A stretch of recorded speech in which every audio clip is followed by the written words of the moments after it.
नमस्कार जय जगन्नाथ पिला माने मो यूट्यूब चैनल को मु तुम समस्त को स्वागत करूची। पिला माने आ पूर्व क्लास रे हमर बही सरी जाइथिला बोली मु तुमको कहिथिली एवं आज आमे प्रत्येक विषयर अति संक्षिप्त प्रश्न उत्तर आलोचना करिबा। ता परे आमे सरलार्थ आ दीर्घ उत्तर आलोचना करिबा।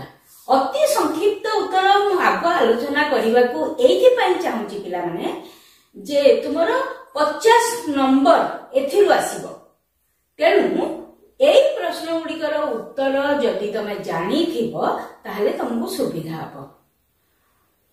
आउ तमरो परीक्षा रे किंतु गोटे प्रश्न पई चारोटी संभाव्य उत्तर रहिबो जोडा कि मु एठी जागा अभाव लिखिनी। गोटे प्रश्न गोटे उत्तर लिखी से उत्तरटा जदि तुम ठीक भाव में जानी चारोटी संभाव्य उत्तर आसिले मध्य ठीक उत्तरटी तुम लिखिदे पार।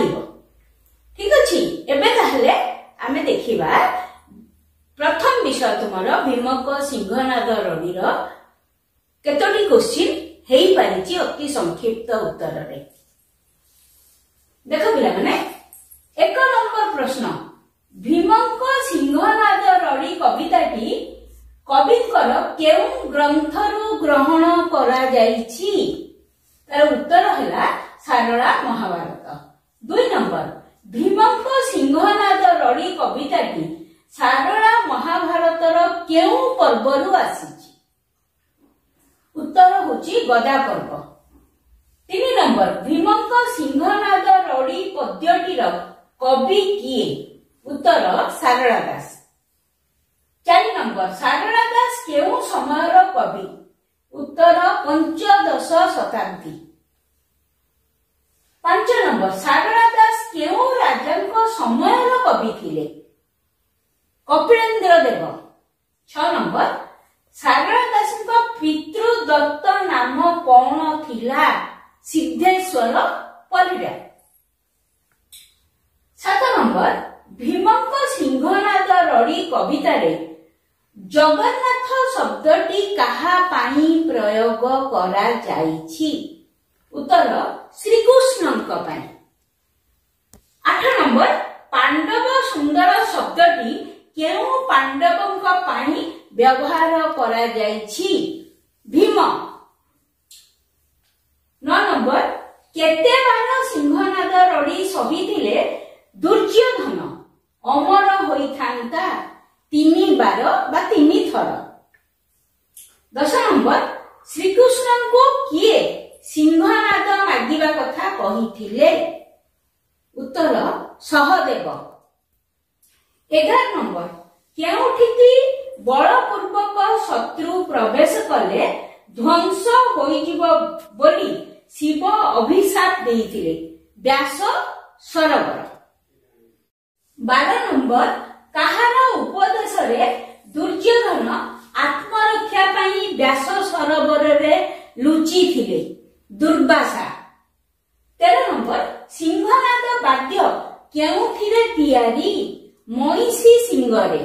14 नंबर शिव केउ रूप धारण करी सिंहनाद कले प्रलय हुए? भैरव। 15 नंबर सिंहनाद केउ मार्गरे गति करी भीमंक हाथ को आसीला? उत्तर होची आकाश मार्गरे। 16 नंबर पांडव सुंदर भीम ध्यान करिबारु काहार आसन कंपी उठिला? शूलधर शिव। 17 नंबर केउ दैत्य कैलाश उपाड़ी देइथिला? अश्लेषा।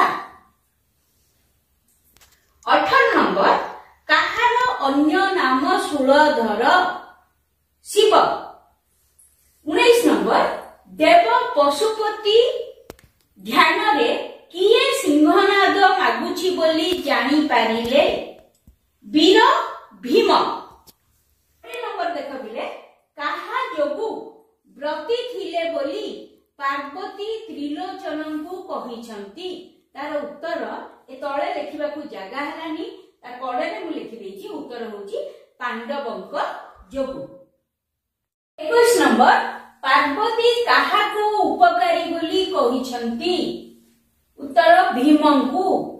देखो बेले 22 नंबर शिव केउथिलु सिंहनाद को बाहर करी देइथिले चिरिकुटी। 23 नंबर सिंहनादर ज्योति किपरि थिला उत्तर काला नळ बा अग्नि परी। 24 नंबर सिंहनादर तेज काहा ठारू सते गुण अधिक थिला अनल ठारू। 25 नंबर सिंहनादर प्रथम रड़ी रे किए कंपित हेला महीमंडल। 26 नंबर काहा जोगु मानव गोविंदर निद्रा भांगी गला सिंहनादर प्रथम रड़ी। 27 नंबर सिंहनादर द्वितीय रड़ी रे आकाश केते लक्ष योजन पर्यंत कंपी उठिला 6 लक्ष योजन। 28 नंबर पातालपुरी रे काहार फणा कंपी उठिला उत्तर अनंत नाग। 29 नंबर दुर्योधन को बेनी भुजरे किए आक्रेसी धरी थिले कमला। 30 नंबर किए कमला हाथ को ठेली देला मानव गोविंद। 31 नंबर महालक्ष्मी कौन शुणिबा पर्यंत अपेक्षा करिथिले दुर्योधनर भर्सना। 32 नंबर दुर्योधनर गदाद्वयर ओजन केते भार थिला 70 भार। 33 नंबर काहाकू आराधना करी सारला दास अपूर्व कवित्व लाभ करिथिले उत्तर झंकड़र सारल चंडी। पिला माने भीमंक सिंहनाद रड़ीर अति संक्षिप्त उत्तर सेति पई मु 33 टी प्रश्न तैयारी करथिली। जदि एई 33 टी प्रश्न तुमे पढ़ी मने रखि दियो एथिरु जे कोनोसी प्रश्न आसीबो संक्षिप्त उत्तर रे तमे लिखि देई पारिबो। या पर क्लास रे आमे आउ गोटे विषय आलोचना करिबा जदि समय हबो प्रथम विषय व्याकरण मध्य आलोचना करबा। रहिली।